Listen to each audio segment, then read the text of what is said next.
The summer before high school, Kat started writing fan fiction. She'd become extremely popular online.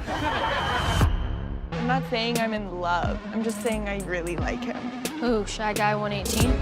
When the whole world goes dark, nothing else matters but the person standing in front of you.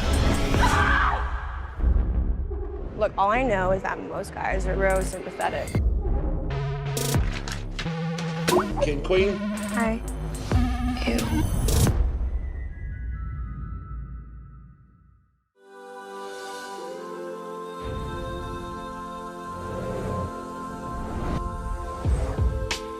I play Nate Jacobs, who is, I suppose on the surface level, this kind of ultra-violent, obnoxious jock type. And he's kind of just like this really frightened little boy in an enormous aggressive body.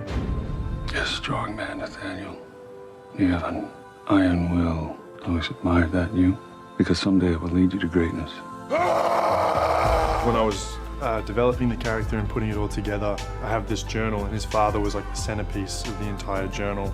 I had this big photo of Eric Dane in the middle of the book, and then I would sort of form everything around it. You see at the start of episode 2, from an incredibly young age, Nate has been obsessed with sort of his dad's secret life, and it's kind of formed everything about him. You know, he has no idea what a normal family is supposed to look like. I guess Jules is kind of like the ultimate threat. In a very literal sense, she is the thing that has been plaguing his life essentially since he's been watching these tapes. So literally she is physically the problem.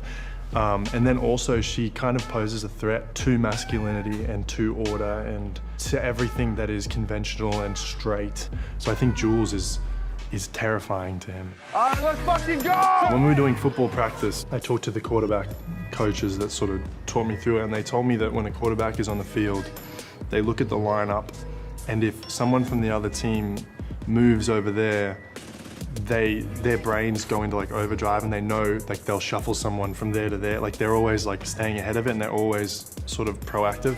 And I kind of took that into everything that Nate does. I would sort of play all the scenes and play everything as if it was like a football game, as if there was something that he was like just trying to stay ahead of everything, and it was kind of like chess pieces. If anyone ever tried to hurt you, I'd kill them. You're like the sweetest guy ever. I think the thing with Maddie, what is really interesting, he's incredibly vulnerable when he's around her. She is this part of his life.